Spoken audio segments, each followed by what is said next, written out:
मदीने वारो आयो मदीने वारो जग खुश थियो वासारो आयो पाक मुझो प्यारो वा आयो पाक असा सबनी जो प्यारो वा या अल्लाह या रहमान या रहीम करीम रब अज शरबियल अवल जिलियानी जवान जे रोजे में मोहतरम जनाब साईं इलाही बख्श उजण महबूब जी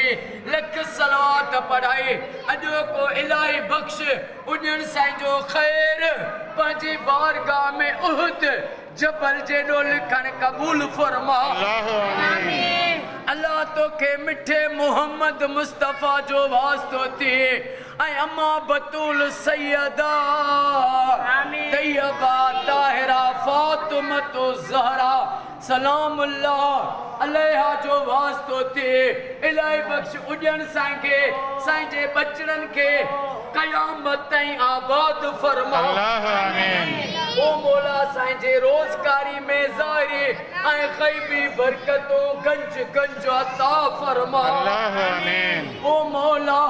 अम्मा सैयदा ज़ैनब सलामुल्लाह अलैहा जो वास्तो थी इलाही बख्श साईं जी उजण साईं जी घर वारी के सेहत ऐं वॾी हयाती अता फरमा साईं वॾेरो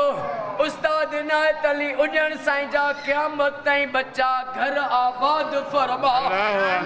रसूल बख्श उजण साईं जा बेड़ा पार फरमा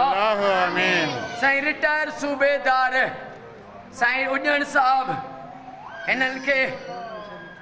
साईं बाबा साईं मोहम्मद शरीफ उजण साईं के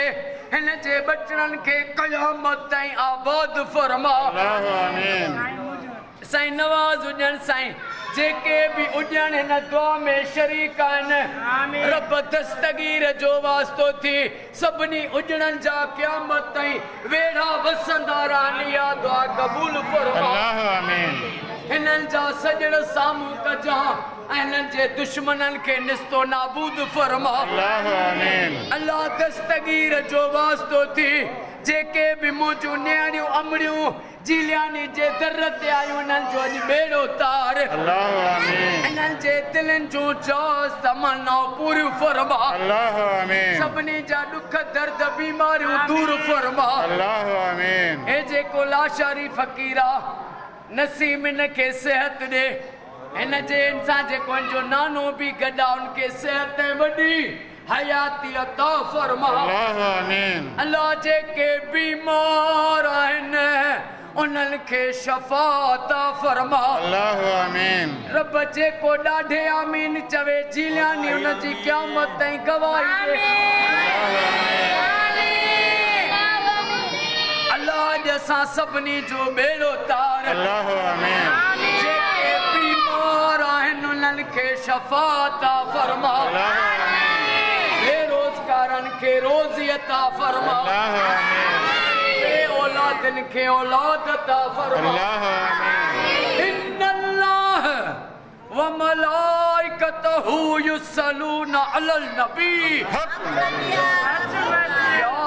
अय्युहल्लज़ीना आमनू सल्लु अलैहि व सल्लिमू तस्लीमा अल्लाहुम्मा सल्लि अला मुहम्मद व आले मुहम्मद ला इलाहा इल्लल्लाह मुहम्मदुर रसूलुल्लाह